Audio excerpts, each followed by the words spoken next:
So welcome everyone to this afternoon's training session, the second in a series of sessions hosted by the Victoria County History on researching place-based religious histories beyond the parish church. And today we are delighted that this session, which is focused on post-Reformation Catholicism in Britain, is co-hosted by the Catholic Records Society. And shortly I will pass over to my colleague Carmen Mangion to say a few words about the CRS. So for those of you who are unfamiliar with the Victoria County History, or the VCH for short, the VCH is a 125-year-old project to write the history of every place in England from the earliest records to the present day. And since the 1930s, the VCH has been situated within the Institute of Historical Research at the University of London and is today one of the flagship projects of the IHR Centre for the History of People, Place and Community. As co-general editor, and my other co-general editor, Adam, is here with us as well. Both of us spend a lot of time working with researchers across England who produce VCH projects and publications, and it's questions raised by these researchers that have inspired us to run these training sessions. In each VCH publication, there is a section specifically dedicated to religious history on the area that is under consideration in that book. And as you might imagine, the VCH volumes that were written in the very early 20th century tended to focus on the history of the parish church in that location. So while work is currently underway to diversify the range of religious communities that are represented within our VCH books, we know that there is a lot more work to do to make sure that the histories of a full spectrum of religious communities that are now meeting and practicing in villages, towns and cities across England are represented within these books. So this series is a response to that, and it will bring together experts to learn about how to research place-based religious histories beyond the parish church for various denominations and religious groups. So now, Carmen, over to you to introduce us quickly to the Catholic Records Society. Terrific. Thank you very much. I'm sharing. So very quickly, first, thank you both Ruth and Adam. It's a great privilege for the Catholic Records Society to collaborate with the VCH and the IHR on this particular series, this particular presentations today. So the Catholic Records Society was founded in 1904. And through its work and publications makes available to scholars and a general readership a wide range of sources related to individuals and ecclesiastical institutions in the British Isles in the period after the Reformation. It's, oops, I'm just trying to move and its flagship journal, British Catholic History, is published by Cambridge University Press, and it contains peer-reviewed articles, original research journals, reviewed articles, etc., from the 15th century to the present days. We also publish, as you can see in the center image, monographs. This is the monograph that came out this year to our members. And we also publish, and I think this is really apposite to the group we're speaking to today, the VCH members in particular, record series.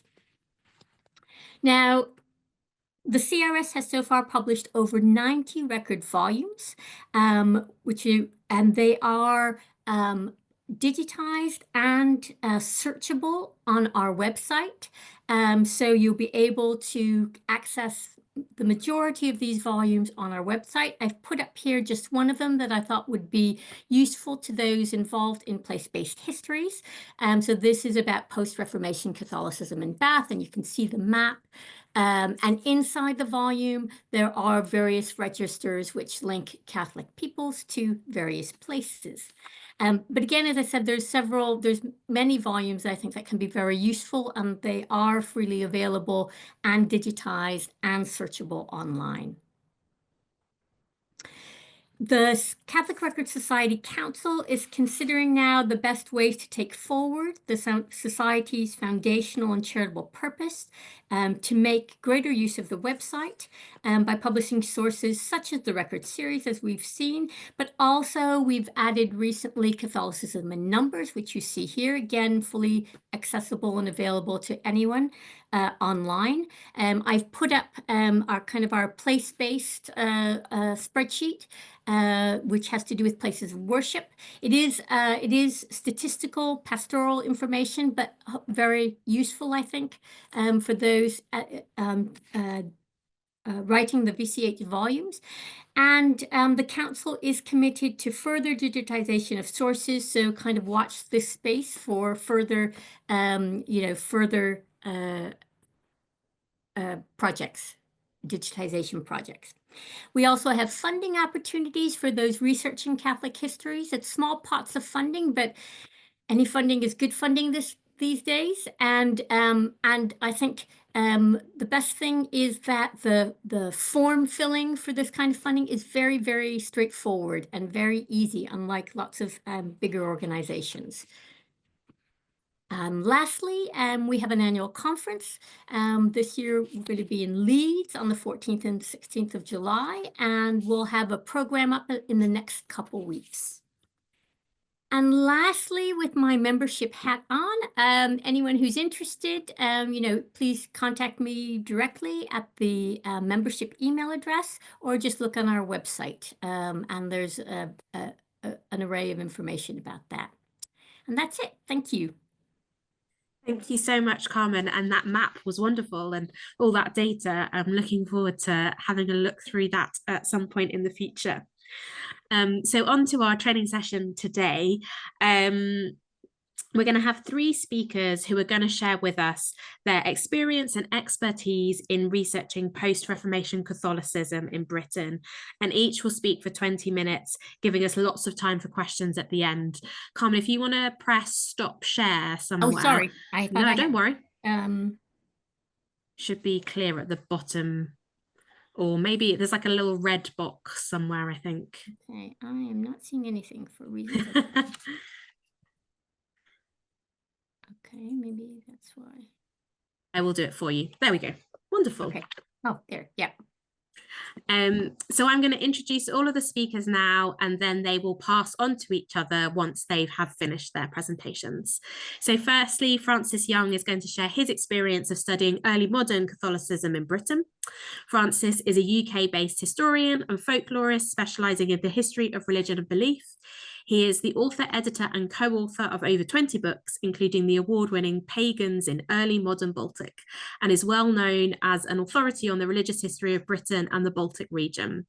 He's also a professional indexer of academic books and a translator specialising in medieval and early modern Latin, and he is a lay canon of St Edmundsbury Cathedral. Secondly, Lawrence Gregory is going to talk about his experience of working with the records of 19th century Catholic communities in Britain. Lawrence is the National Institute for Newman Studies senior archivist and UK agent, and a historian of 19th century English Catholicism. And finally, with a different hat on, Carmen Mangion is going to share her experience of researching Catholic women religious in Britain from the 19th century onwards.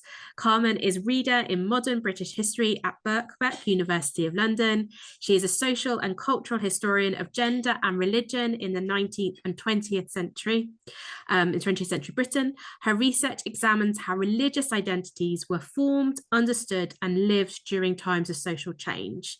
And it highlights wider themes of religious and social identities, transnational religious life, international communities, Catholic internationalism, philanthropy and voluntary action, medicalized and sacred spaces, medical missions, and the lived histories of the Second Vatican Council. Her current research has 2 strands, the first examining religious life in inner city ministries after 1970, and the second interrogating the decline of the lay sisters' state of religious life in the 1880s to 1960. So first, over to you, Francis. Thank you very much. I'm just going to share my screen.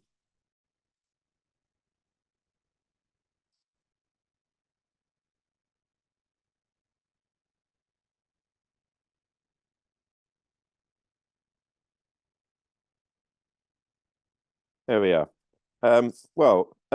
Thank you very much for inviting me to speak about post-Reformation Catholicism and the way in which we might find ways to research that in the post-Reformation period, but at the local level. I'd very much echo what Carmen has said about the Catholic Record Society. It really is probably the best source that's out there in terms of approaching this early period, those edited volumes. I was the general editor myself for a few years of the Catholic Record Society's record volumes. And yeah, they are of an amazing quality. And I'll say a bit more about those as we go. Now, I want to begin by mentioning some of the challenges that face anyone who is trying to research the post-Reformation Catholic Church in England.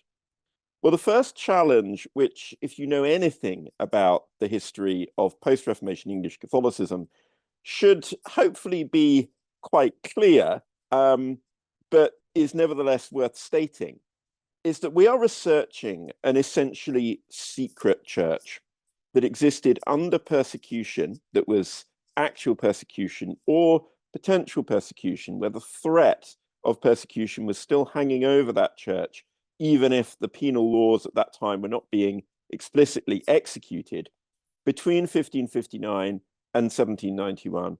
1559 being, of course, the Act of Settlement that establishes the Church of England in its Elizabethan form, establishes recusancy as a crime, refusal to attend your parish church for divine service, and 1791, the Second Catholic Relief Act, which is generally taken as marking the end of the penal era for Catholicism, insofar as that allows chapels to be openly licensed. So from that moment, officially, Catholicism is no longer secret. A second point we need to bear in mind, a second challenge, is that we're dealing with rudimentary and disconnected missionary structures. We're dealing with the secular clergy, that is to say, priests who were not part of any religious order and were under the authority, in theory, of a bishop, and regular clergy, that is to say, priests who were part of some religious order. And these missions were often organized from outside Britain, thus imposing a further layer of complexity when it comes to decoding what's going on in post-Reformation English Catholicism. We also have to contend with the absence of registers in most cases before the 18th century. So whereas when you're researching the Anglican parish church, you normally can go to your local record office. It might be on dreadful microfiche or microfilm, but it's nevertheless usually in existence, a register that will go back in most cases to 1559, and that's your register of baptisms and funerals and marriages. And of course, we can't guarantee that that's in existence when it comes to the Catholic community. And a further challenge is the role of the recusant families. Now, this word recusant is to some extent a problematic one. It's a word which refers to a legal status established in 1559 of somebody who refused to attend their parish church for the minimum amount of time that you were supposed to. And that is to say that they failed to turn up at Christmas and Easter, they failed to take communion at those times, or any other times that they were directed by magistrates to turn up to their local parish church. Now, the reason why historians of British Catholicism don't now use that word as much as we used to is because there is a recognition now that the Catholic community was much bigger than just recusants. So the recusants became famous. They were the people who were the real kind of hardcore of that Catholic community after the Reformation, who absolutely refused any kind of compromise with the Church of England. But of course, there were plenty of people who did make various kinds of concessions that allowed them to continue to exercise their Catholicism in secret, allowed them to evade the attentions that they would otherwise have received from the authorities if they'd been recusants. So, for example, the church papists, the occasional conformists, people who engaged in various kinds of sort of moral subterfuge, if you like, to carry on with Catholicism. So this word recusant can be a bit problematic. The question of, to what extent is English Catholic history in this early period family history? And it's often been approached as such. When you go back to the early Catholic Record Society volumes, back in the 1910s, 1920s, you will tend to find this approach where it's all about the gentry families that kept Catholicism alive. Now, there's a great deal of truth to that, of course. It's not inaccurate to say that that happened, but there's actually more to the Catholic community than that. And certainly in the second half of the 20th century, there was a growing realization the Catholic community is much more complicated than that. It's not just a few kind of gentry diehards who are keeping Catholicism going in their domestic chapels. So we need to kind of break free sometimes from these stereotypes that are still very much there in the older literature on English Catholicism. Well, let's do a bit of history because you've come here to find out about researching post-Reformation Catholicism. You may not have a great deal of knowledge, however, about what was actually going on in that post-Reformation Catholic community. Now, my focus here is, it's a huge area, the history of this Catholic community, but my focus here is on its organizational and administrative history, because that has a direct bearing on the issue of record keeping and sources of information that we're left with. The first thing to say is that there is essentially no formal Catholic ecclesiastical organization in England between 1559, when the Marian Church, that is to say, the kind of reconstituted Catholic Church of Mary I, which existed between 1553 and 1559, is dismantled by Elizabeth and replaced by the Church of England in the Elizabethan form, and 1598. So, whilst there are Catholic priests in the country at that time, there are parish clergy who will sometimes moonlight saying mass, as well as the Reformed services of the Church of England. There are, Marian and Henrician priests, ordained in those earlier reigns, who never kind of make their peace with the Elizabethan regime, and therefore they're available. There's people like Cardinal Allen, who is on the continent, kind of directing Catholic plans. But there's no formal ecclesiastical organization of the kind that we would recognize. That first embryonic kind of ecclesiastical organization begins in 1598. So that's when the Pope appoints an archpriest of England who has some measure of episcopal jurisdiction. This does not go well. The archpriest of England is essentially just a priest who is deemed senior to all the other priests and is given certain sort of powers of a bishop to direct them in what they should do. The Pope thinks this is a great idea, but the trouble is that by this point in 1598, the Jesuit mission in England is very entrenched. It's very well established, and the Jesuits don't like this. This results in a massive controversy known as the Archpriest controversy, which I shan't go into now. Well, suffice it to say that by 1623, the Vatican decides that they're going to appoint a bishop. This is not a bishop with ordinary jurisdiction, so it doesn't take, for example, one of the titles of the ancient English sees. It's not a new Archbishop of Canterbury or anything like that. He is appointed a vicar apostolic, which is a sort of bishop with jurisdiction, but not an official position as an English bishop. Vicar apostolic of England, and that's a guy called William Bishop. He is replaced in due course by another vicar apostolic called Richard Smith, but Richard Smith encounters political difficulties at the court of Charles I and ends up leaving for France, where he tries to carry on exercising his authority as vicar apostolic, but it doesn't really work. And there's this kind of hiatus in the middle of the 17th century when the English church is a bit chaotic. And of course, we also have the Commonwealth period, which is very, very difficult for Catholics who mostly were either neutral in the Civil War or supported the Royalist cause. By 1685, there's an appointment of a new vicar apostolic, John Laban. And in 1687, which is during that brief kind of false spring for English Catholicism, when James II, the Catholic king, thinks that he can introduce toleration for Catholics, England is divided into 4 apostolic vicariates. So that's London, the Midland District, the Northern District, and the Western District. And so it remains for a long, long time into the 19th century. So it just gives you some idea of how the Catholic Church in England is theoretically organized. But I would draw a distinction here between theory and practice. These vicars apostolic were supposed to exercise ordinary jurisdictions. That means basically act as bishops through officials like archdeacons. But in practice, the mission, which was often a single priest in a gentry household, is the functioning unit of post-Reformation Catholicism.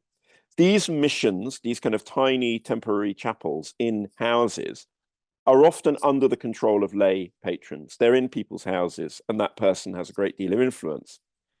Regular missionary priests, so that's priests who belong to religious orders, were answerable to the structures of their own religious orders. In theory, they were answerable to the vicar apostolic as well. In reality, it was the religious order, for example, the Jesuit provincial, the local Jesuit college, the Benedictine provinces.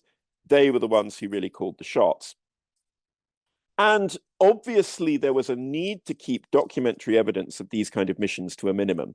If you're assembling your chapel at need in an attic room of somebody's house and you're able to dismantle it at a moment's notice if somebody who is a stranger comes knocking on the door, then you're clearly also not going to want a big book that says registers of baptisms, marriages, and funerals. So, you know, you can see why these kind of things don't exist in that very early period. So mission registers very rarely exist before 1700. And most of them that we have post-date 1745.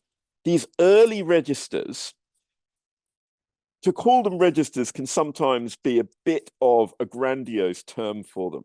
They are often informal personal documents of individual missionary priests. I've seen ones which are written on rough scraps of paper. They're written on the back of account books. They are kind of personal pocket books, commonplace books.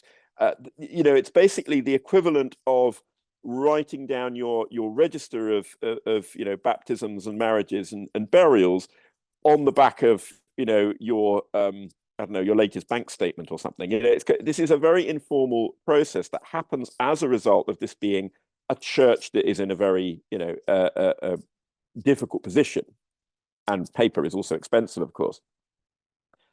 But these mission registers, where they do survive, they are one of the very few sources that can tell us anything about ordinary Catholics. And I've mentioned how the story is often inordinately focused on these gentry Catholics.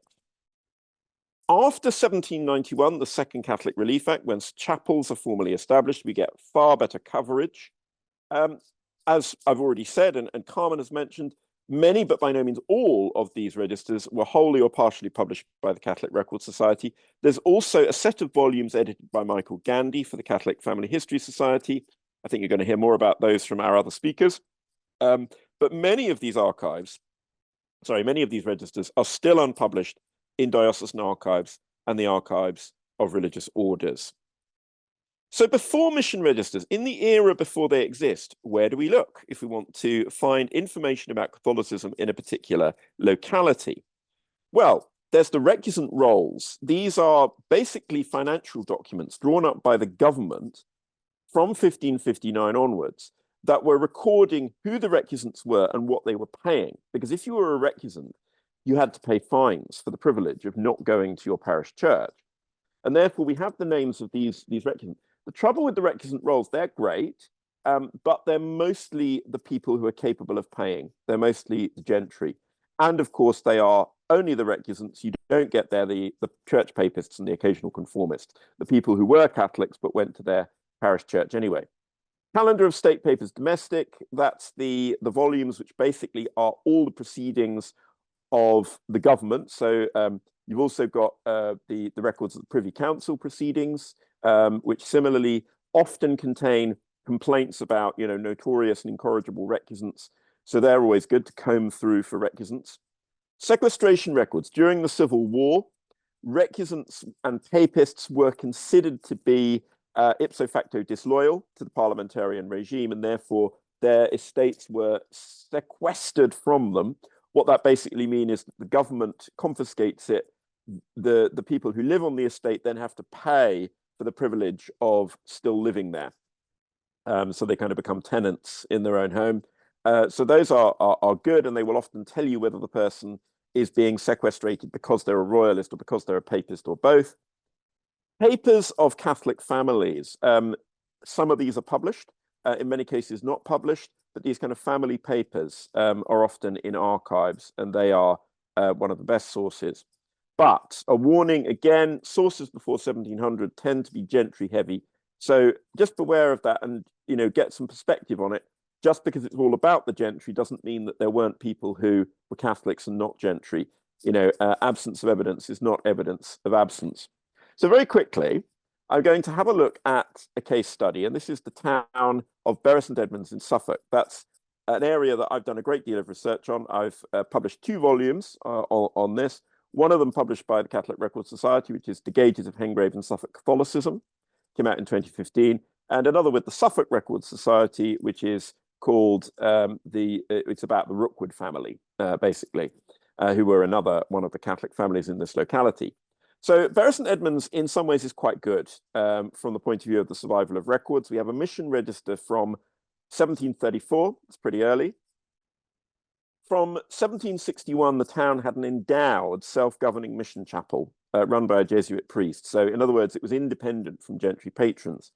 And what you see in Bury is a transition from gentry-sponsored missions in houses in the surrounding countryside, that's the first stage, to townhouse chapels in the town itself. So again, they're in the houses of gentry, but in the town. And then finally, we get to the stage of a proto-parish. So let me show you how that happens. So first of all, we have 2 country houses, one of them to the south of Bury St Edmunds. That's Coldham Hall, which is the one at the bottom.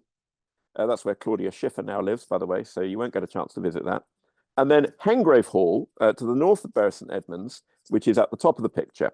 Both of those long-standing recusant homes. So those are where the initial mission chapels are located. Then at a later stage, in the early 18th century, we get the chapels moving into town.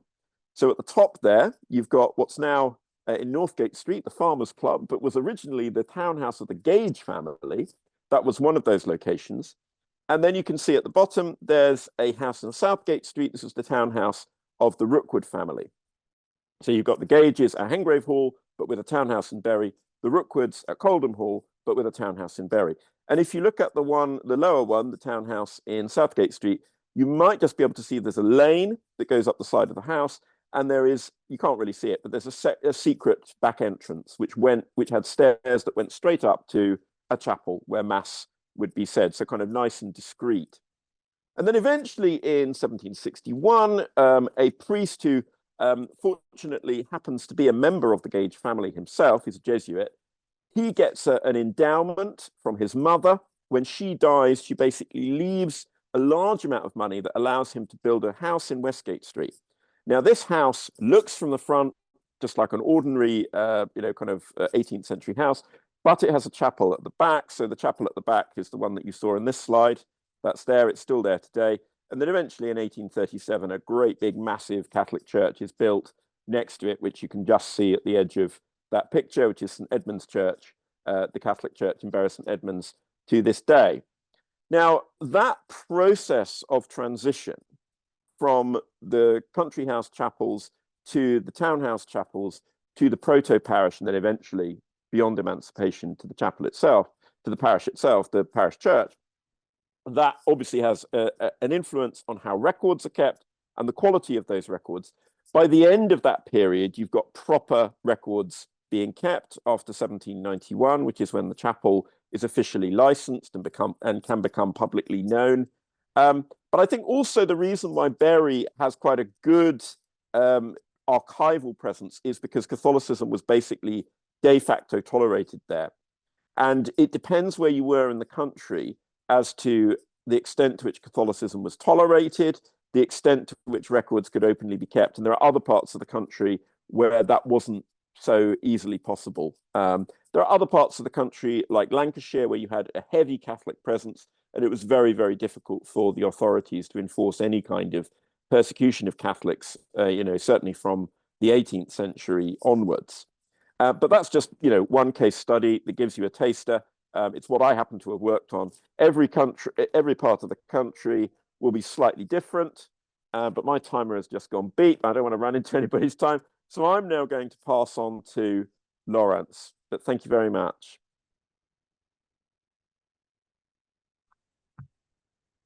Thank you, Francis. I'll just share my screen now. Okay, is that coming through? Excellent, thank you. As mentioned, I am the Senior Archivist at the National Institute for Newman Studies. That's based in Pittsburgh, attached to the university out there. But before that, I spent 15 years as a diocesan archivist in the northwest of England. And much of what I'm going to talk about now relates to Lancashire and that area which I worked in and I know the most about. Now, carrying on from what Francis was saying, the Catholic historian Wilfred Ward described the attitude of the Catholic Church, the Reformation up to Emancipation, as being in a state of siege. As Francis said, detailed record keeping was not only low priority, but it was also very unwise. If you're being hunted, you don't want to keep detailed records of what you're up to. After Catholic emancipation and the restoration of the hierarchy in 1850, this siege mentality began to fade. And that's when the keeping of records and archives began to be developed as more of a priority. But even then, the kind of record keeping that was taking place in the Catholic Church was nowhere near as detailed and careful as was taking place in the Church of England. And the retention of these records has always been very, very hazy and haphazard. I found as an archivist that people have very high expectations of what they might find in Catholic archives. And they are usually very disappointed when they realise that much of the material that they think should be there isn't. And an awful lot of what has survived by luck, rather than by any planned course of action. Record keeping in parishes, even to this day, relies upon the individual parish priest who is in charge of that church.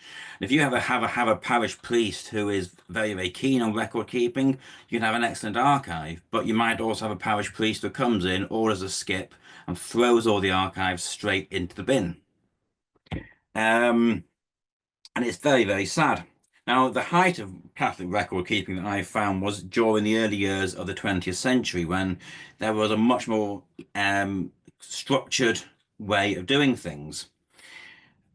But then what happens in the 1960s is, following the Vatican II Council of the Church Council, that there seems to be an attitude of let's just throw away an awful lot of the records of the past. And there was a massive destruction of Catholic archives during the 1970s and the 1980s.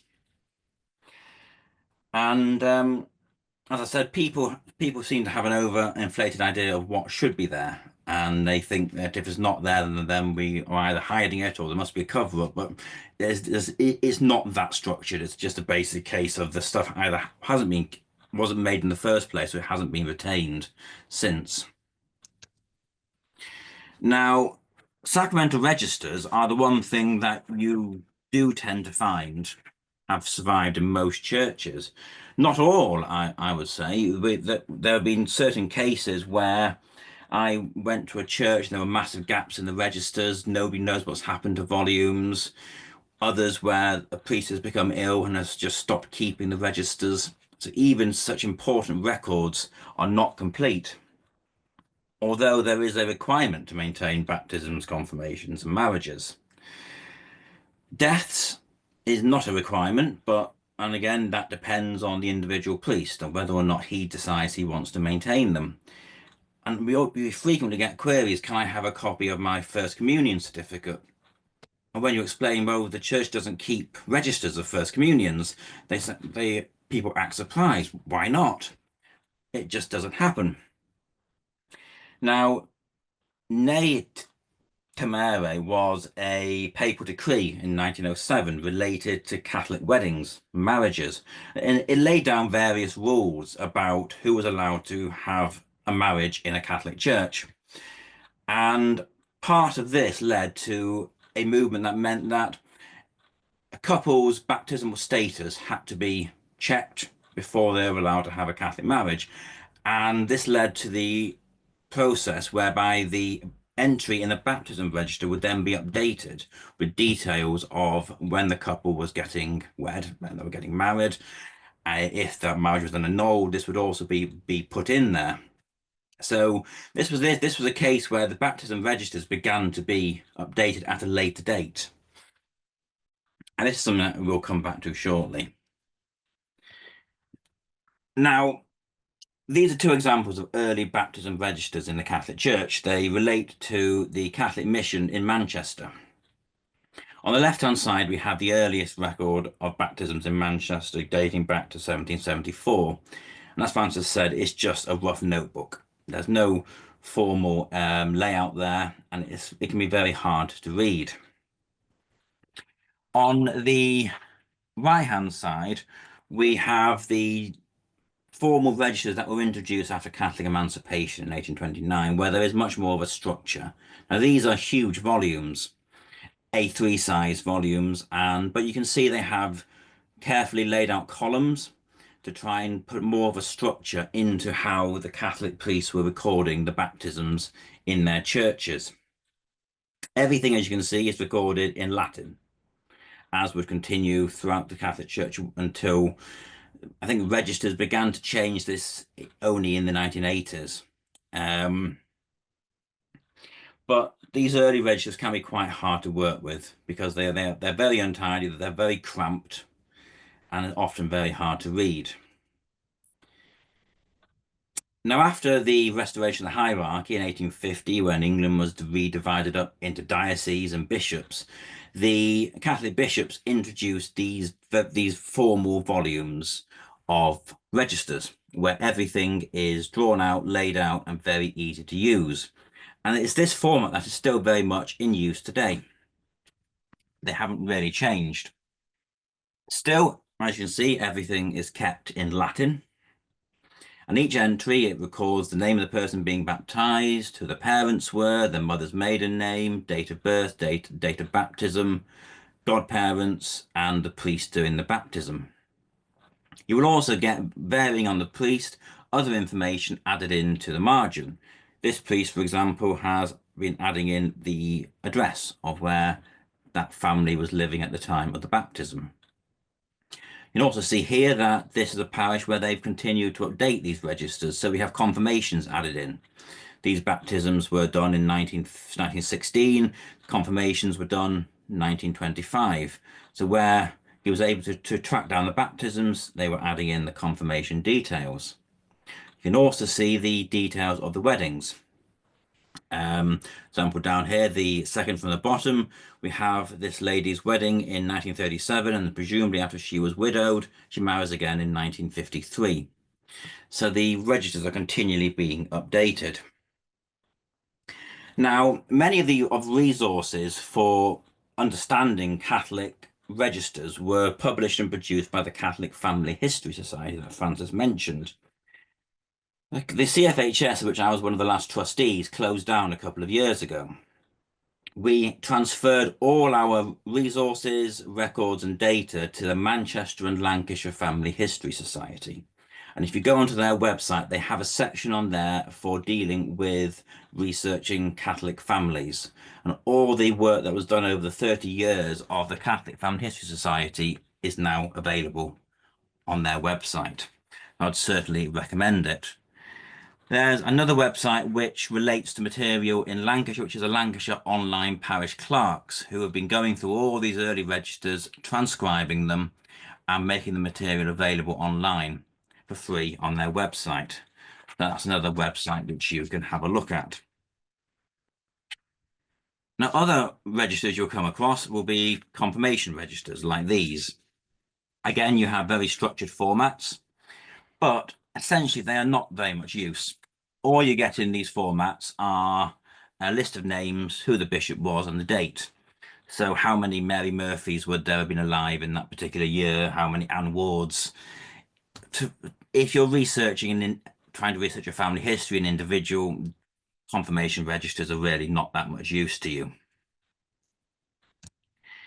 The marriage registers, which are entirely separate to the state marriage register, were kept purely for the purpose of church administration.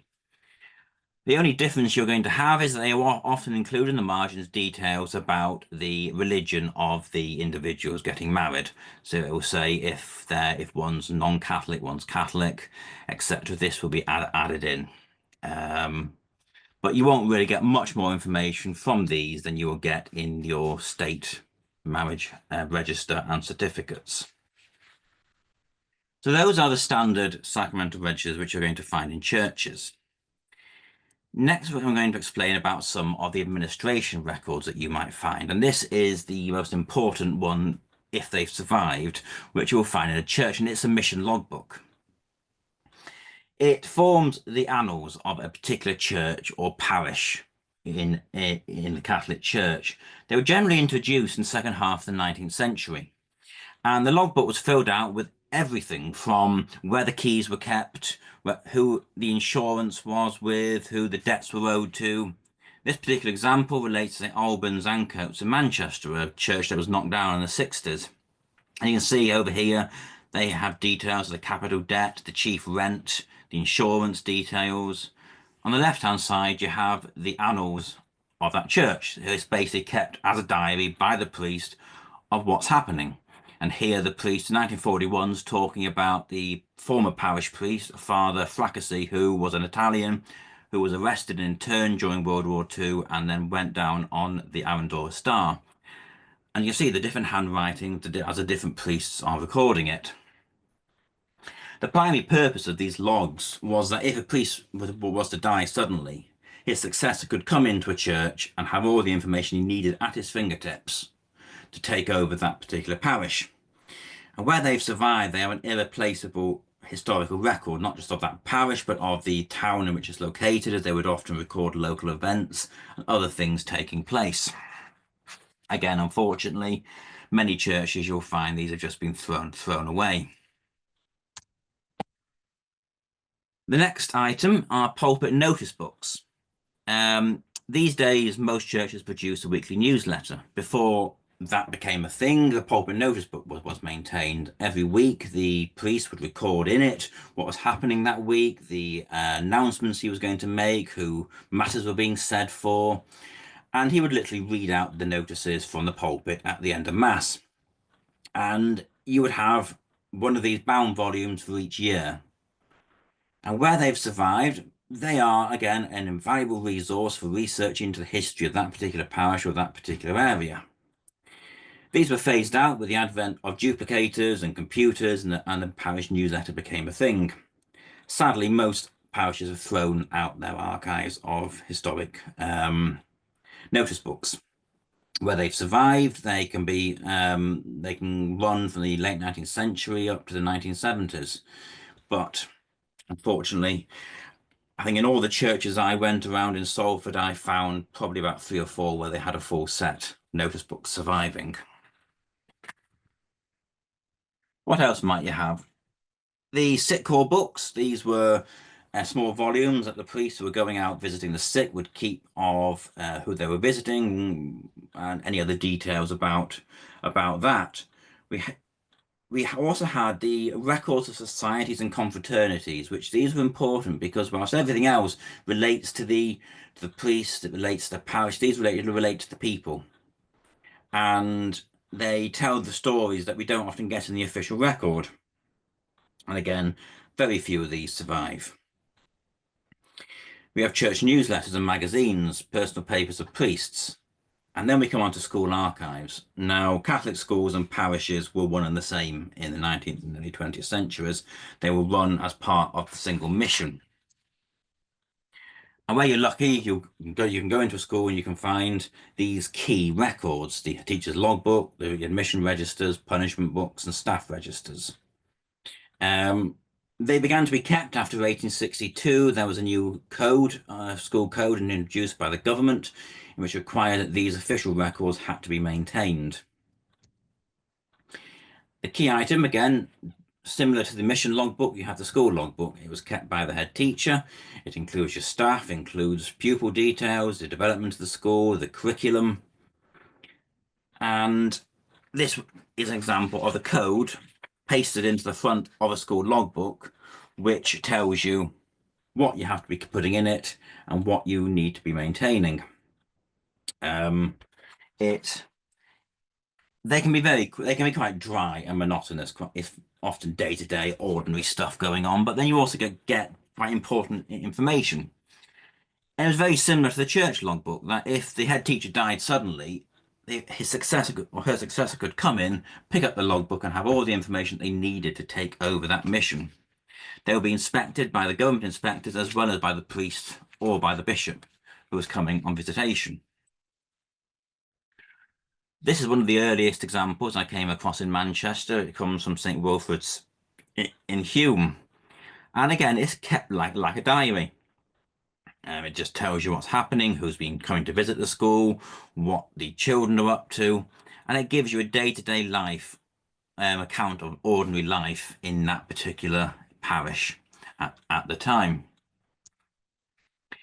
And now this is the same school 40 years later. It's 1903 now, and you have a slightly more structured event. You can see that they have details of timings on the side. You have details of staff. You have much better laid out. Now this volume is 429 pages long. So you imagine trying to read through all this to get the information you need, but the information is in there. Unlike the church logbook, it depends so much on how meticulous the headmaster or headmistress was when they were keeping them. Sometimes they're very, very scant. This is some examples from the Church of St. Augustine's in Manchester that give us some idea of what was happening at the time. The top section, he is talking about the steam hammer that was smashing away in the factory next to the school and the effect it was having on them. And at the bottom, we have an example where he's explaining that the school is very cold because all the windows and doors have been broken, presumably during one of the anti-Catholic riots that was taking place. At the time in Manchester, the school has obviously been smashed up, but they're carrying on with classes. So from these books, you can really start to build up a picture of what was happening in the community at the time. And next we have the admission registers, again introduced in 1862, and they recorded all the pupils who were enrolled in that particular school. Unfortunately, with most of them, as you can see, they've just left half the information out. They've just put in their names, the year they arrived, and the date of birth. They haven't bothered to fill in their other records there. But still, from this, you can start to build up a picture of who the Catholics were in this community and where they were coming from. And these are my favourites, the punishment books, which it was required that any corporal punishment administered to children had to be recorded in these books. This again relates to St. Michael's in Manchester, in Ancoats, and very, very neatly laid out. It tells you who was being punished, how old they were, why, and what punishment they received. So they would be strapped.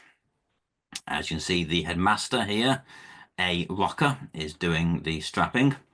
And you see James Hilton here was strapped for misconduct on the way to the baths.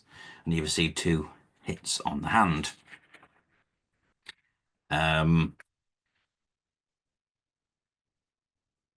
Well, this young man up here, Edward Carberry, was given another chance.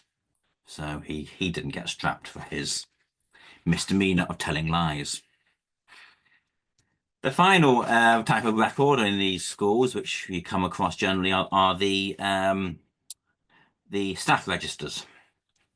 This is again from St. Michael's Ancoats, and we can see here Ambrose Rocker, who we saw in the previous picture, who was doing the strapping. This is his record of employment. So you can see his various addresses as he moved around Manchester.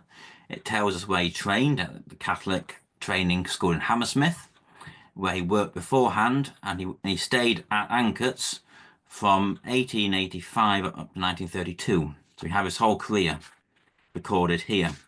And he was part of the Manchester Italian community.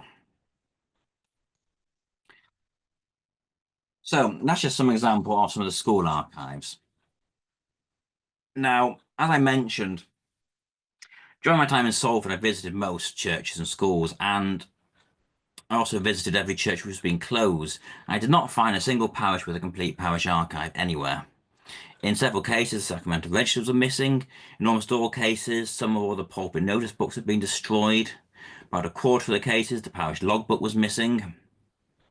and most contained frequent gaps and had been abandoned by the 1990s.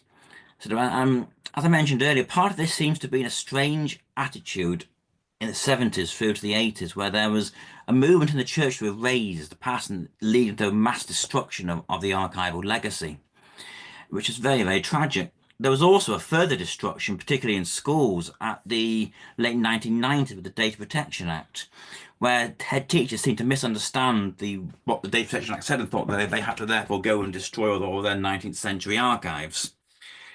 And there was a huge burning of archives in the 1998-1999 era.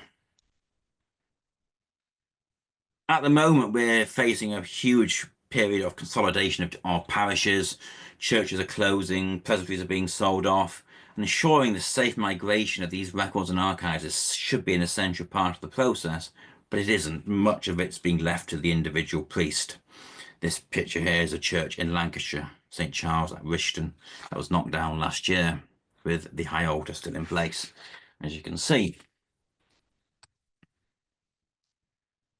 Now, briefly, I'll just mention, how do you access these archives? Well, most dioceses have arrangements with the local authority to deposit historic sacramental registers where they can be accessed by genealogists. We've also recently entered into agreements with Ancestry and Find My Past to allow the historic registers to be digitised and made available online, however, with a closure period of 110 years, which is something that I find a bit bizarre. What's not in the record offices are held either in the parishes, still in the schools, or where we have diocesan archives in the diocesan archives, and access is not guaranteed because Catholic records are privately owned and there is no public right of access to them for anybody. It all depends on the individual diocese. Now, over here on the right hand side, we have two archival policies from dioceses. The top is Liverpool.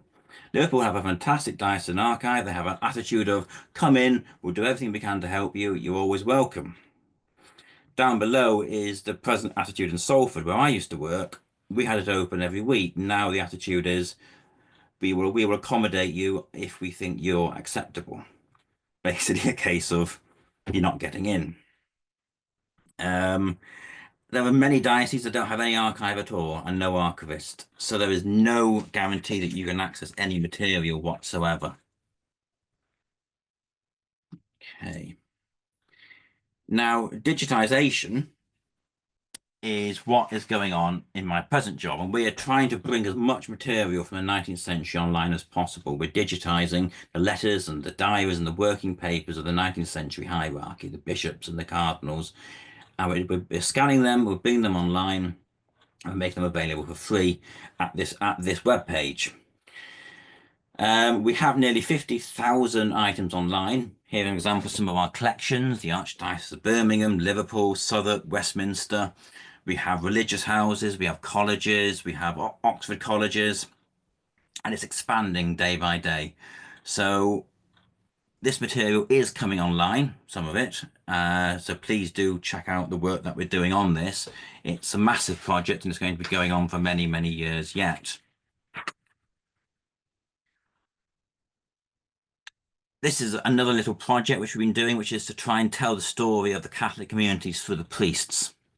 And these are volumes which many dioceses have produced. This is one that I myself worked on for the Diocese of Salford, in which every single priest is profiled. It details the works he did, where he was working, where he was from, and all this information is now available. Now, these are actually available to buy on Amazon. You can see the clergy, the Diocese of Salford. Vast amounts of information here, not just about the priest as an individual, but about the community in which he was working in.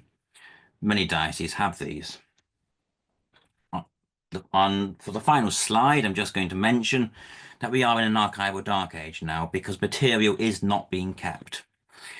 I remember one school I went to in Salford to collect the archives, and it was closing in 2010, and it had opened in 1895, and they had a full set of archives from 1895 to 1995 when they computerized the admin, and then the archive stopped.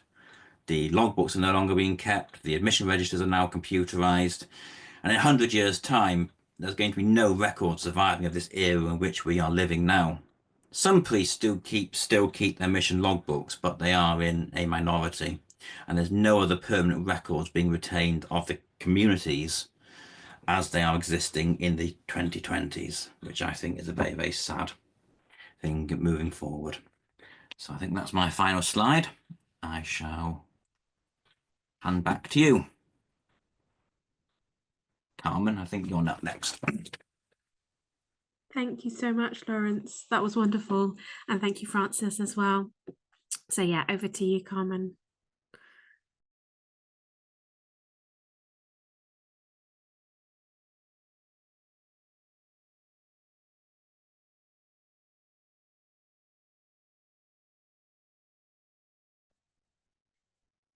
Are you okay? Do you need any help? Can you see my screen?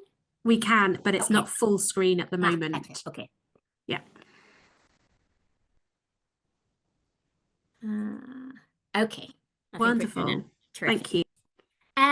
So what I'm going to do today is just talk a bit about, first I want to talk a bit about terminology, just so that there's an understanding of what I'm talking about. I'm going to be talking about Catholic religious institutes. So these will be convents and monasteries of women religious. And I want to explain some of the terminology I'll be using before I get started. So when I say the word religious institutes, in this case, I'm talking, it's an umbrella term for what are sometimes called religious orders and religious congregations. Typically, and when I say, I should say canonically, religious orders are bodies of women that are not, it include bodies of women that are nuns, that are enclosed and cloistered. And the other main form of religious life are religious congregations, and they include sisters who are active and work outside the cloister. So they're the ones we usually would see on the streets. They're the teachers, they're the nurses. The kind of general terms used are religious institutes and women religious. And they women. The term women religious encompasses nuns and sisters as well. Both styles of religious life. When I talk about novices and postulants, which I'll do when I talk about the census records, these are kind of women religious in training. So, before they take their vows, the 3 vows of poverty, chastity, and obedience, they are in this kind of training phase as postulants or as novices. There's another way of kind of categorizing the women who enter religious life, and this has to do with what they do within the convent spaces. They can either be lay sisters, these are the domestic workers in the convent. Oftentimes, particularly in the 19th century, they would have been women with less education. And the choir sisters will be women, or choir nuns, women who do the work of teaching, nursing, praying in the case of monastic orders. But these are kind of some of the terms that we'll talk through. So I wanted to make them a bit clearer, hopefully. Oops, and I'm sorry, and I missed the slide itself. Here we go. So the rest of the paper will be, or the rest of the presentation will be in 2 sections. The first is going to be kind of a potted history of religious life, very quick. And the second will be the different kinds of sources that are available. And so with regards to the history, Lawrence spoke about the diocesan structures. These structures were buttressed by a 19th century movement that mobilized unprecedented numbers of women to a public ministry of the Catholic Church via membership to these religious congregations and orders. Congregations of sisters grew much more dramatically than did the enclosed religious orders as the church responded to industrial poverty and the threat of Protestant evangelization by creating a wide array of Catholic education and welfare institutes. This was overwhelmingly a women's movement, and even more overwhelmingly, Ireland was undeniably the font of female religious life for the 2 islands. What began as a trickle of women entering Irish convents in the early 19th century became a deluge that overflowed into England, Wales, Scotland, and the Irish diaspora. So these Irish sisters really were traveling throughout the world, ministering to often Irish peoples who had traveled across the world too. In England, over 130 separate women's congregations opened convents between 1830 and 1913. 4 Irish religious institutes are founded in England, founded houses in England, and the term is often houses rather than convents, so you'll see me say the words interchangeably. The most prolific, the Sisters of Mercy, arrive in 1839 to minister to working class Irish migrant communities. They opened over 100 convents in the 19th century, and their diverse ministries, particularly education of all social classes, and their decentralized structures, and they operated as diocesan congregations, which meant they were very popular with the bishops because they reported into the bishops. But the great majority of the congregations that come to England in the 19th century are Francophone. So they come with centralized structures that reach back to normally a French or a Belgian mother house. Congregations such as the Faithful Companions of Jesus opened 15 convents and brought with them, as many of these congregations did, quote, an expertise in the practice of religious life. And England itself contributed 20 new Indigenous women's congregations in the 19th century, many distinguished from their continental or Irish counterpart by the varied opportunities that they offered working class women, beyond that role of lay sister responsible for domestic labor. So, for example, convert Elizabeth Prout, the educated daughter of a brewery cooper, founded the Sisters of the Cross and Passion in 1851 with 2 Irish-born women, a domestic servant called Catherine Toller, and a power loom weaver called Catherine Gilday. Prout's congregation was unusual in that working class sisters taught, nursed, and managed homes for working women. So a lot of these Indigenous congregations in England did not have this 2-tier system of lay and choir. Estimates of women in religious life are difficult to obtain. There are, one source has indicated 3,900 sisters and nuns in 1876. Another suggests there were 10,000 in 1900. By 1937, what we do know is that there were about 175 religious institutes in 956 locations in England and Wales. The great majority, 44%, were located in London and the southeast, with another 29% in the north of England. And shortly I'll be telling you where this information is. Female religious life was slow to spread to Wales and Scotland. Most Welsh convents were established in the south of Wales, near industrial centres and port towns, where communities such as the Sisters of Providence of the Institute of Charity, and I have to say a lot of them have these really long names, opened schools to teach the children of the Irish workers. In 1897, there were only 11 convents in Wales, an additional 19 were opened over the next 2 decades. Scotland's female religious life also expanded slowly and included no Indigenous or enclosed communities. Of the 22 female religious institutes in Scotland by 1900, 15 originated in France or Belgium, 5 in England, and 2 in Ireland. By 1914, 65 convents housed approximately 1,000 women religious.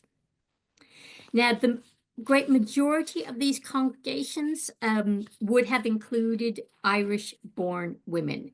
So in some of the work I've done on the 19th century, where I looked at 10 congregations, over 40% of the women who entered these 10 congregations were Irish-born. And that doesn't include the many women of Irish descent and second-generation Irish women. So the Irish women were very much, the members of overwhelmingly the members of these congregations. So now I'm going to move on to part 2, where I'm going to talk about these various categories of sources. And the first is actually an early modern source, but I think an important source to get a sense of numbers and places. As was mentioned, as Francis mentioned, the early modern period is a time where Catholicism is a very secret religion. If you wanted to become a nun in the early modern period, you would have normally gone to the continent to become a nun. Part of that, part of what happens is in the beginning, many of these young women would have joined French or Belgian or Spanish or religious orders. And then eventually we have the foundation of what are called the convents in exile. These are convents of English and also Irish religious orders convents on the continent. And the online database that you see here, the Who Were the Nun Project, which the principal investigator was Dr. Caroline Bowden. And you can see the list of the various communities that were on the continent. So you can see the Augustinians in Bruges, the Benedictines in Ghent, etc. These are English communities. There is a bit of analysis in this website of these English communities that give you a sense of where they're coming from in England, and you can see that there also. Sadly, there is no similar database of 19th century women religious, which would probably have over 10,000 entries in it. So that kind of may explain why there's a dearth of information like that. So next, I want to talk about some of the secondary sources that can be really useful to kind of get the sense of where these convents are located. I'm focusing very much kind of on this place-based approach to this presentation. But Barbara Walsh's book, published in 2002, has quite a lot of she did quite a lot of research on where convents were located, where these houses were located. She's got a great appendix at the end, which lists the majority of the communities, the religious institutes that come to England or are founded in England and Wales in the 19th century. She's got a lot of maps that show where they find, and tables that identify where they found houses. So you can kind of see the areas that they're located in. And again, as I mentioned when I was speaking, the great majority of the convents are in London in the southeast, with another large number in the north of England. And this book you can find certainly at the British Library, still probably sold on Amazon. My own work took a bit of a different tack in that I looked in detail in 10 different congregations. Some of them very large, like the Sisters of Mercy, some of them very small, like the Daughters of the Heart of Mary or the Society of the Holy Child Jesus. But what you can see here is kind of, again, where they're located. I also did a lot on individual identities, so you can get a sense of who, what kind of women were entering these religious institutes.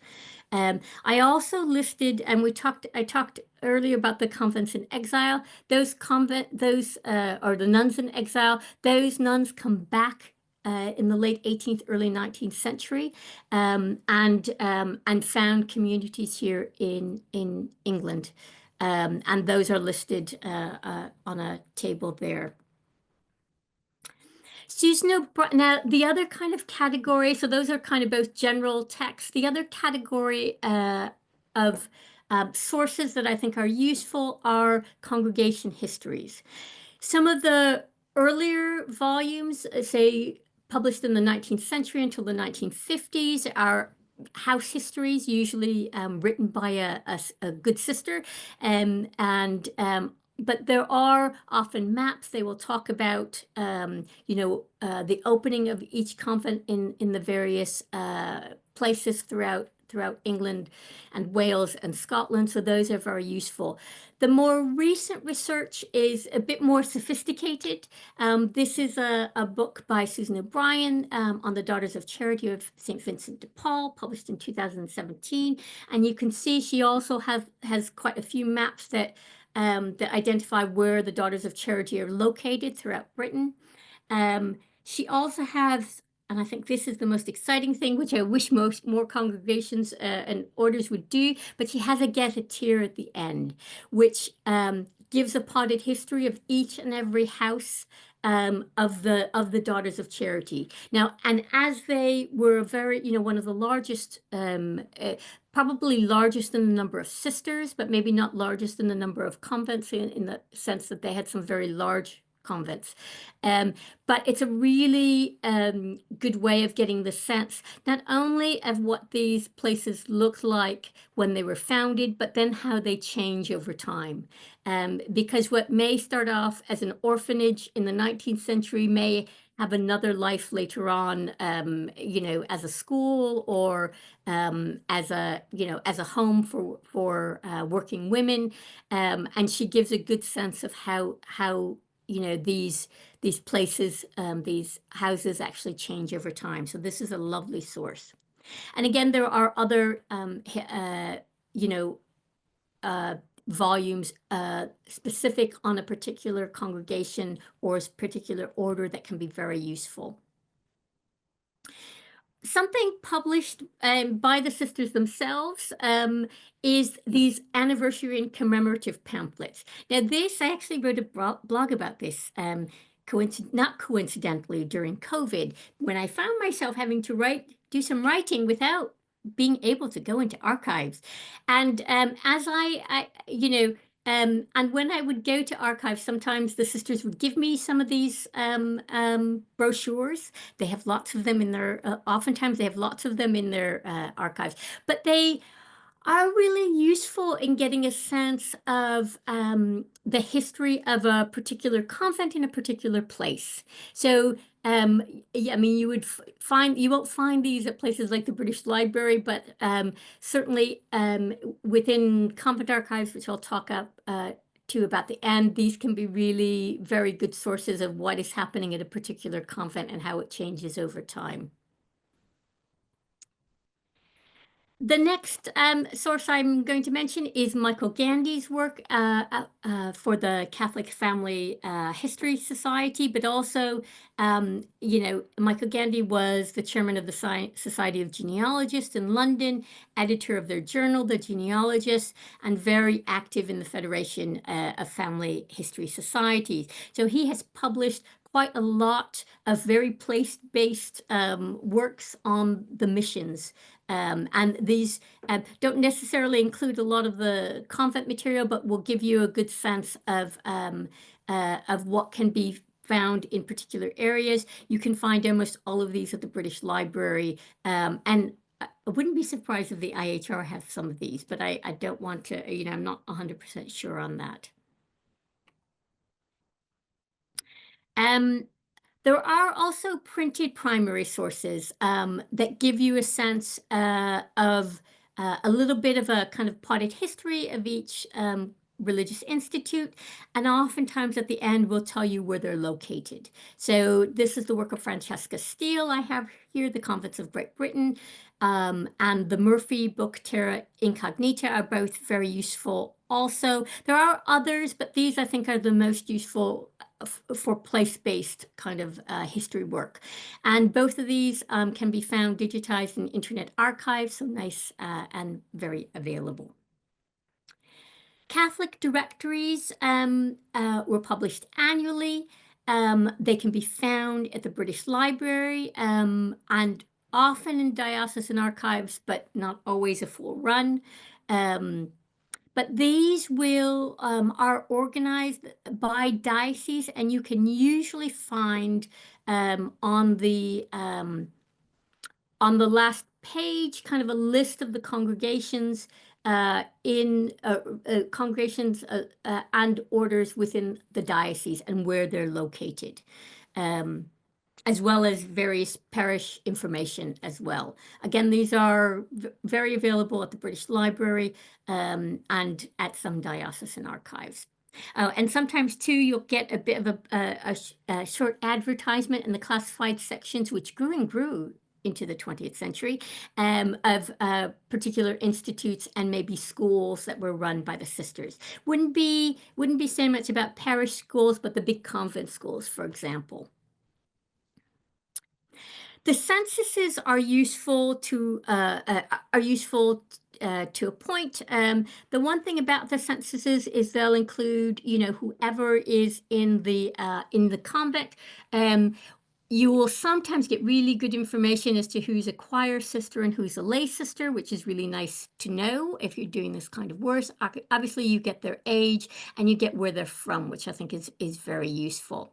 On some occasion, I can't remember if this is one of them, it's not, but in some cases there will be a priest on the premises as well. Sometimes there will be paid staff on the premises as well, domestic servants, for example.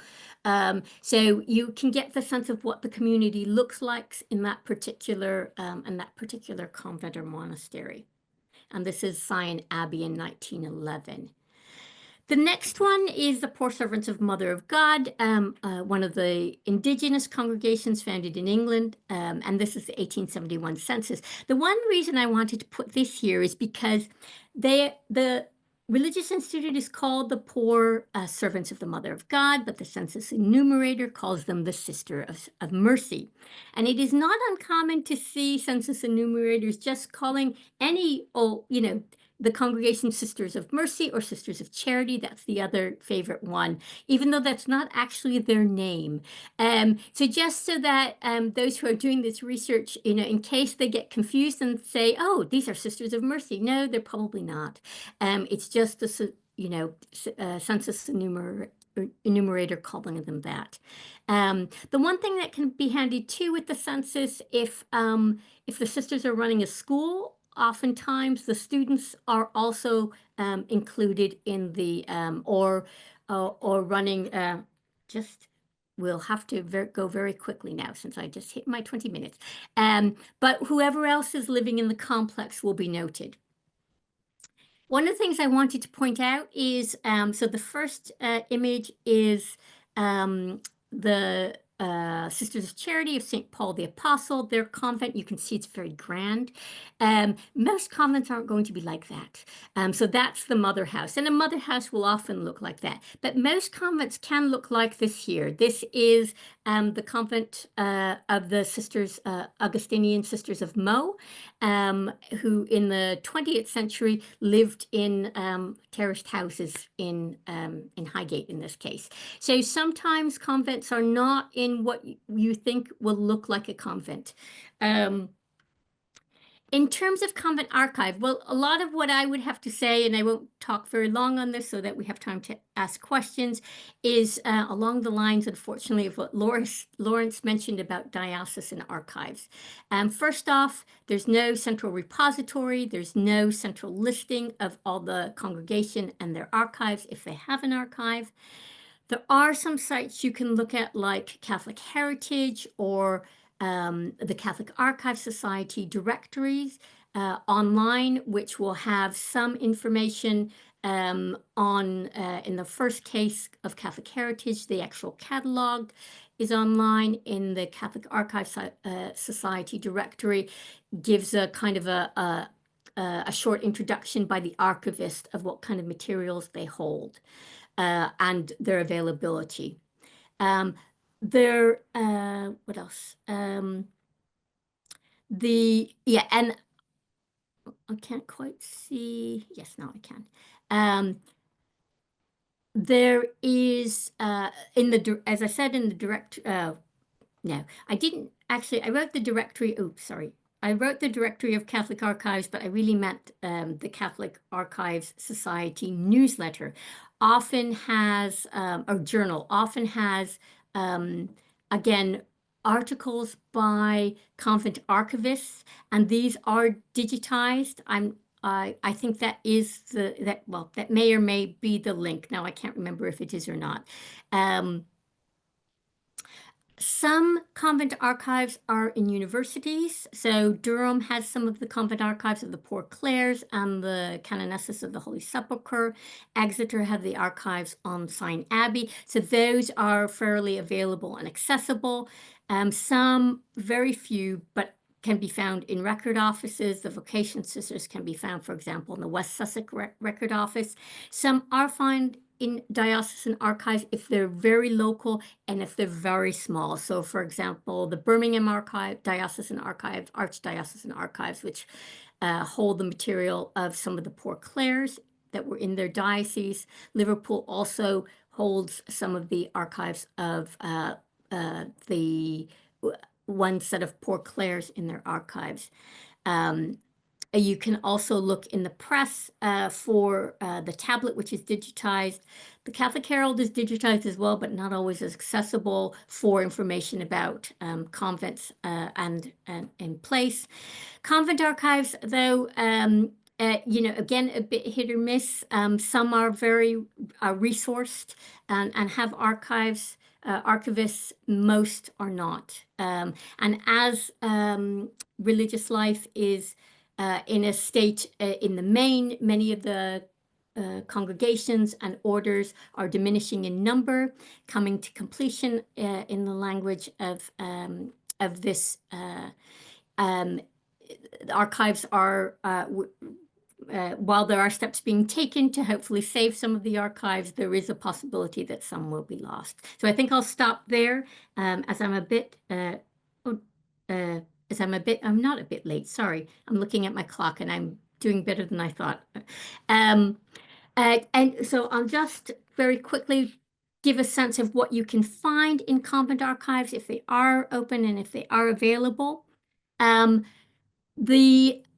There are convent annals, which, depending on the annalist, a bit like depending on the diocesan archivist or the parish priest, can have lovely daily or weekly entries on what's happened in the convent that week, or as happens often by the time you get to the 20th century, maybe a monthly entry that simply says who came to visit, who left.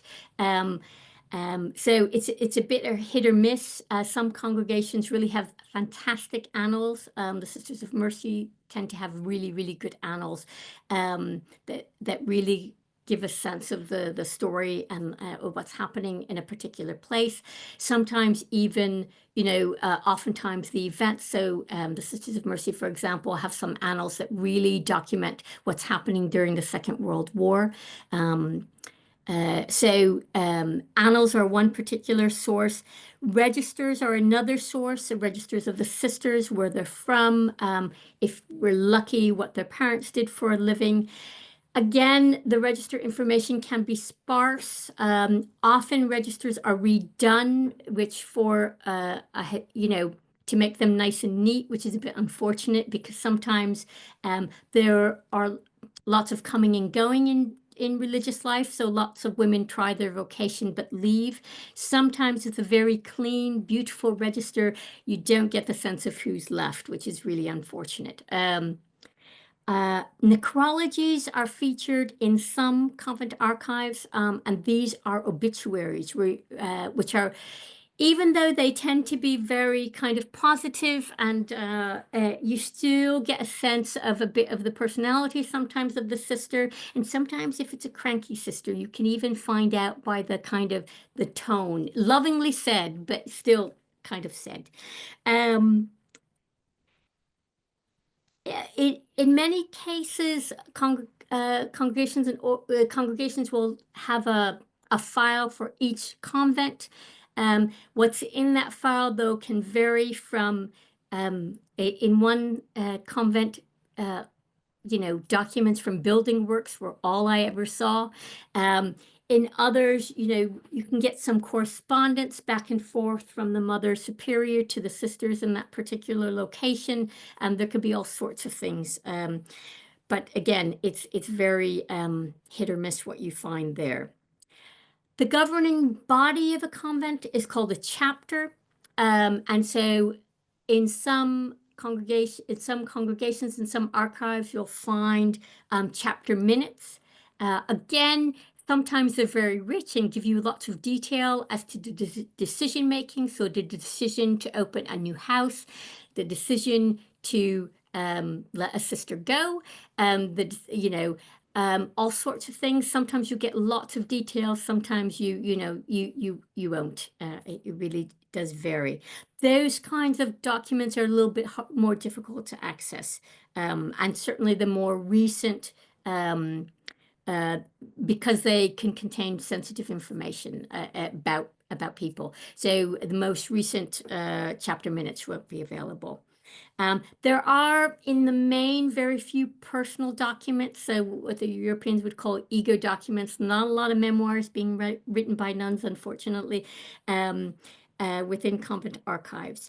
And as Lawrence mentioned, these are private archives. And what that means is that there's no readily available entry into these archives to do research. When I first started doing research into religious life, I would write all these letters. This is when I was doing my PhD.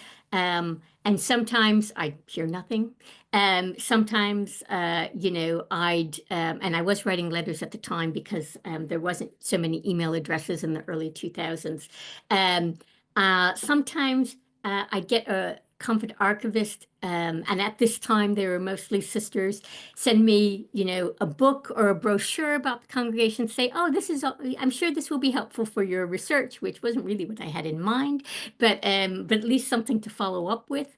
And sometimes just a flat out, no, we don't have an archivist, or, which was often the case, and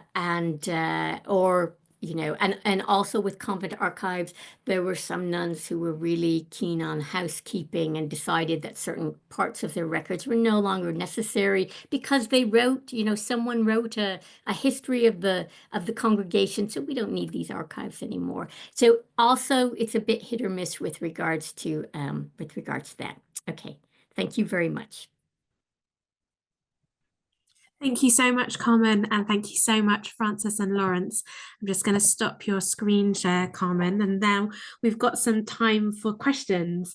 So I have lots of questions for all of you, but also remember, if you've got questions, please just put them in the chat or use the raise hand function, which is at the bottom. If you hover your mouse at the bottom of your screen, you'll be able to see a raise hand or a kind of emotion option, and you can raise your hand there.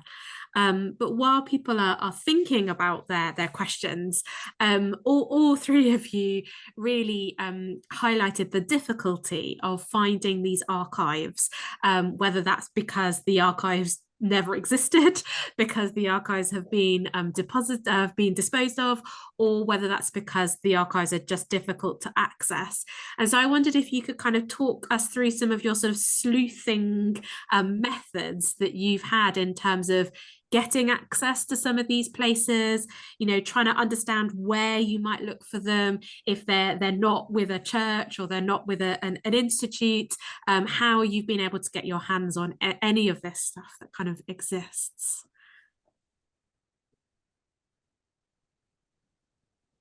Yeah, well, I can start perhaps by saying something about my research. I mean, yeah, I was interested in getting as much information as I could on all records of the Catholic community in the region around Bury St Edmunds, and so the local record office was a good place to start, but didn't have much that was specifically Catholic. Luckily, there's an enormous deposit of family papers relating to the Gage family and the Rookwood family that's in Cambridge University Library. So it's always worth checking whether there might be a university library that has got a large collection of papers if it's not in the local county archives. But that was very gentry heavy, so not all that useful to me. So in order to find the actual records, I had to go to Downside Abbey, which had a Benedictine mission register. And then when it came to the Jesuit register, what Lawrence has talked about, which is the sometimes rather mixed attitude of Catholic priests in the recent past towards the preservation of archives. And in the 1970s, a parish priest in Bury had decided to throw out the register, which John Gage began in 1755, and throw it in the waste paper basket. But luckily, a parishioner who was interested in history rescued it and kept it in her own home for decades. So I was able to consult it there. And she died a few years ago, but she specified in her will that it would be given to the county archives, where it is now is. So thank goodness it's now in the county archives. But yeah, that gives you a sense of how strange it can sometimes be doing this research, because yeah, things are not in the places that you would expect them to be, and they're not always in the right institutions and the safe places that we hope that they would be. Yes, Thank I you, had something Francis, quite a story I remember from when I was at the Salford Archives. And one day we got a phone call from the Anglican Archives in Manchester that a builder had bought in a register, that he'd been knocking down an old fish and chip shop in Salford and found this Victorian register of graves in one of the upstairs rooms. And thankfully, this builder had thought to himself, well, this clearly looks important. It belongs to a church. I'll take it to Manchester Anglican Cathedral. So he took it to the cathedral, handed it to them, and they said, thank you very much. Looked and said, well, this clearly isn't Anglican. So they rang us up at the Diocesan Archives, and it turned out it was the missing graveyard register for Salford Cathedral from the 1840s. Nobody knows how it had ended up in this fish and chip shop, but thankfully we had a builder who had thought to himself when he found it, this is, rather than just throwing it in the skip, this is clearly something important. So it's amazing how stuff gets out there, and you know, you just don't know what else might turn up or what is lost, really. Yeah. I think in my case, you know, when I'm, you know, I had a sister who, the first archive, well, the second archive I went to was the Daughters of Charity when I was doing my PhD work. Daughters of Charity of St. Vincent de Paul, and the sister archivist there welcomed me actually with open arms, and was quite generous with her time and her knowledge, but also said to me, you know, I think you need to join the Catholic Archives Society. And indeed I did. And I think, you know, and I did start going to the conferences, and yeah, and that was where I met a lot of archivists. So I think the challenge with anyone who's doing, you know, female religious life or male religious life to that is that really, if someone doesn't have an archivist, or someone doesn't have an archivist that's connected with the Catholic Archives Society, it's really difficult to do research on them. You know, the next thing you end up doing, which is sometimes what I do now with some of the projects I work on, where I'm currently looking for very random women who were involved in HIV and AIDS ministries. And so I'll find the name of a woman, I'll find, you know, the religious institute she belongs to. You know, there's not a link to the Catholic Archives Society, and then I'll just write them and call them. And a lot of times, because if I'm not known to them, I get ignored. So, you know, I do try to find someone who might know someone in that community, because that can be helpful too. But really, the Catholic Archives Society is usually my first kind of port of call. Thank Yeah, you. there's still what I mentioned in my first slide about what Wilfred Ward called the siege mentality. I still think that there is still an attitude of that among parts of the Catholic Church.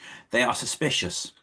If somebody comes who's not a Catholic, who they don't know, said, "Can I come and view your archives?" They have an attitude of, "Well, what are they after? What are they up to?"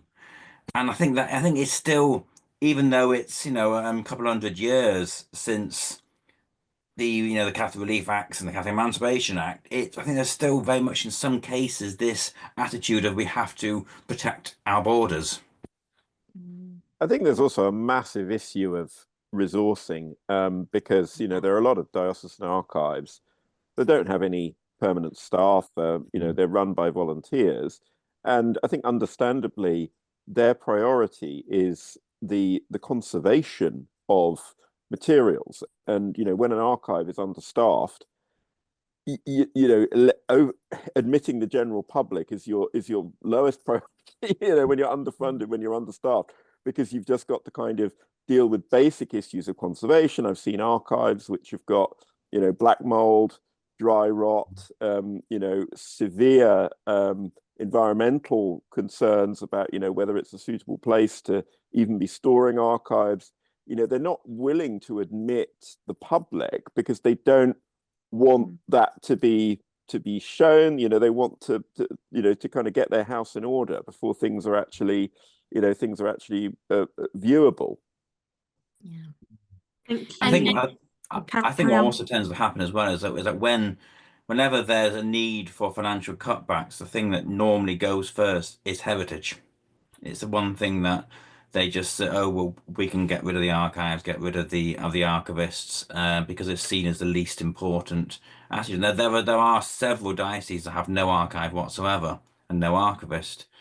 And in this era when we're closing churches, that's so dangerous because there's nobody ensuring the smooth transition of these records.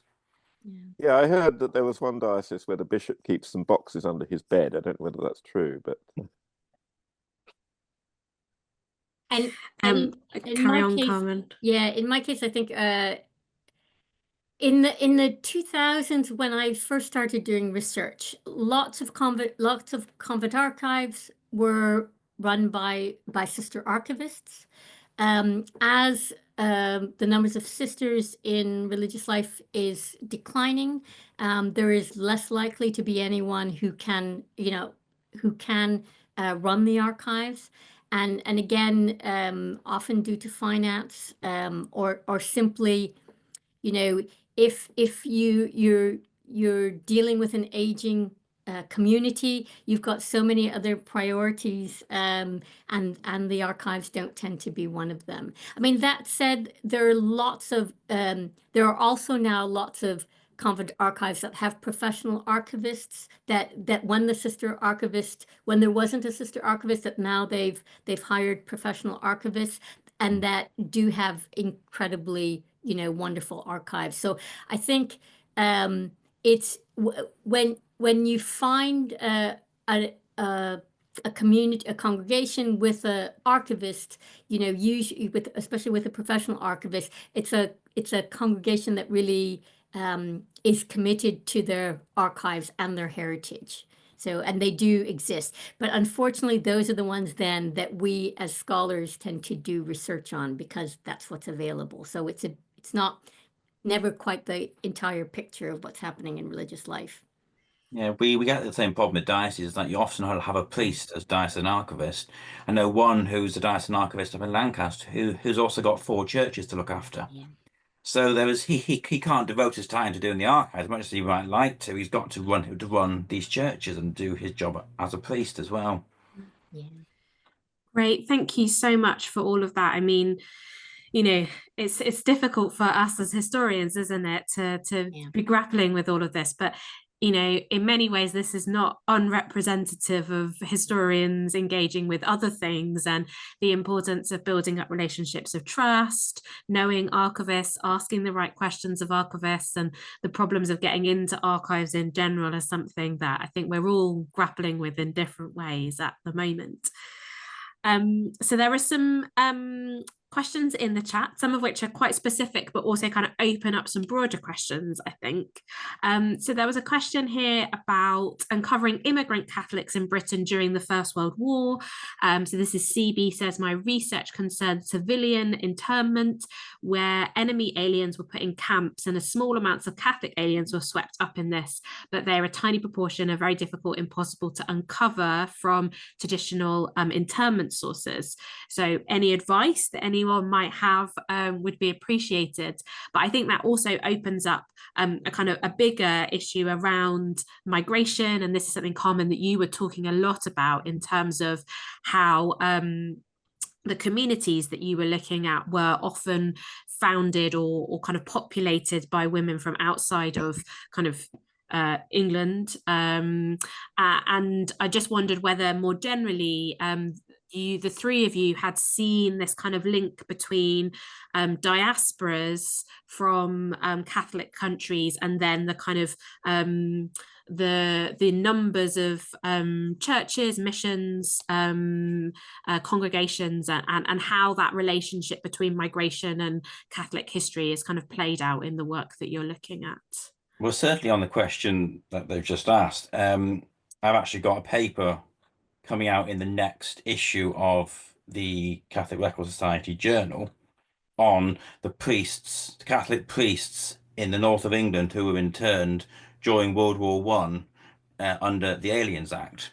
So if you keep an eye out on the next copy of the BCH journal, there's an article just about that topic. Fantastic. Interestingly, in convents, there were, and I can think of two. I can think of Sion Abbey. You know, you might actually find material in convent archives. So Sion Abbey, which is a enclosed community, they had. Oh no, they didn't have interned. They had soldiers on their site because they had quite a bit of land. I don't think it was interned people. It was soldiers on their site. But the Sacred Heart, the Religious of the Sacred Heart, they're again because it's the the Second World War, and some convents had large grounds. They were asked to, or asked/told, they needed to share their grounds. And so there were some, I know the Religion of the Sacred Heart, there were some internees because there was a sister who was an artist who, there's an image of the internees in their chapel. So it's the Religious of the Sacred Heart. They currently don't have an archivist, but they are hiring one. If you go to the Religious of the Sacred Heart website, there was a blog about this particular nun artist, and I think that was the image that was featured. But it would be hit or miss, but there were definitely convents that had these relationships with internees. In terms of the other thing I thought about when you said that was in the early 20th century, when France is when France is closing, there's the closure of convents in France. There are congregations that come to England. So in the diocesan archives, I think you'd find letters of various communities saying, "Can we come to England and start a convent there?" And in Wales, in particular in Wales, there's a congregation that comes and opens convents in Wales. I can't recall what they're named now. But so they do, so convents do come in the early 20th century that are often French, that are migrants, migrate and open houses in England. Francis, Lawrence, is there anything you want to say about kind of migration and Catholic diaspora? There's been lots of research done, certainly on the Irish immigrants into Lancashire and Liverpool. There are various books that have been produced about the Irish in Lancashire. But there are, I mean, example, one of the registers we have up in Manchester is from the Polish and Ukrainian church that used to be in the centre of Manchester, and it's one of those that the online parish class have not been able to transcribe because they can't read it. So we have it digitized, but no one's able to actually read what it is. So it's something that we are hoping at some point we might be able to get done. There's not been a huge amount, I don't think, about the Eastern European communities that came into the north of England, but there were large conclaves of Polish and Ukrainian certainly living around Manchester, who were part of the Catholic community there. Yeah, when it comes to the you. early period, obviously there's not quite as much of an immigrant community, but you do find Irish names cropping up, certainly from the middle of the 18th century. And in certain parts of the country, that's more significant than others. I mean, I've found even in Bury St Edmunds, you get the occasional Black Catholics who are from the Caribbean, and that's to do with the involvement of the local families in slavery. So that was something which I wasn't expecting. And then the other immigrant community towards the end of the 18th century, so coinciding with the Second Catholic Relief Act, you get the arrival of a whole load of French priests who are, and French lay Catholics as well, who are escaping from the French Revolution. And some of them go back eventually, and some of them stay. So yeah, that's there's a great register that Dom Aidan Bellinger, I think, did on the French exile priests, which is a good place to start on those. Great, thank you. So there's been a comment in the chat from Breda, I'm sorry if I've pronounced that incorrectly, saying that they're glad to hear that a lack of response from some Catholic churches is not uncommon, but specifically asks, could anyone comment on availability of burial records for Catholic cemeteries opened in the 19th century? Again, it's just a case of if it survived, it survived. If it's not, it's not. There are countless Catholic graveyards with no records whatsoever. Other stuff's turned up, and it's a case of having to try and again speak to whichever church covers that area or speak to data and archives in question. There is no centralized archive or standard or policy for where this material might be or how it's being kept. It's just a case of just trying to track down possibilities of, and the first place usually is which church, which parish covers that particular area, and I'm making a start from there. I mean, I remember when they were knocking down another church in Salford at All Souls Weast, and I went round for a final look around and found in the garden shed a big stack of registers related to Weast Catholic, so the Catholic section of Weast Cemetery, which had just been chucked in. They're all covered in bird poo and everything else, and so I just chucked them in the back of the car and got them digitized. But as I said, there is no standard for keeping this stuff safe, unfortunately. Thank you, Lawrence. Your experience is kind of invaluable in this, in terms of your like real hands-on knowledge of how these things have been working. There was another question in the chat, which I think lots of people have kind of written responses to, about the English College at Dowie. Again, I apologize for my pronunciation. I hope that Dewey feels like that's kind of I think one of the early answered. CRS volumes covered the publication of the early archives of Dowie, didn't it? Yeah. So go to the CRS and join the CRS, and you'll have access to all these resources. Fantastic. Yeah, I've already said in the chat, but yeah, Westminster Archdiocesan Archives, they've got the archives of Allen Hall, and Allen Hall is the successor organisation of the English College at Dowie, so they had the archives of that to the extent that they survived. You've got St Edmund's College, where they may have archives because they are also a successor institution of the English College at Dowie, and possible also that if you can get to France, the town archives of Dowie itself, or Douai, as the French would say, they also have stuff that is from those archives. They've got all sorts of weird English Catholic stuff, including medieval stuff, in those archives. So yeah, they're sort of dispersed in lots of different places.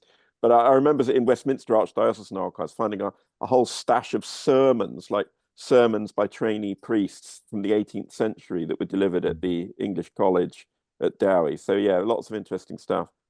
One of the things you have to remember about the English College, obviously, is that it was suppressed during the French Revolution. The staff and the priests, they were arrested in prison. They had to flee. So most of the stuff was just left behind because they could only carry what they could get in their backpacks and to flee to England to get away from the French revolutionaries. I mean, there are some big themes emerging here, aren't there, about kind of archival survival and how these things are linked to the difficult Catholic histories that these communities have been part of over the years. So I think at this point, I'm going to say thank you very much to Francis and Lawrence and Carmen for all of your amazing contributions today.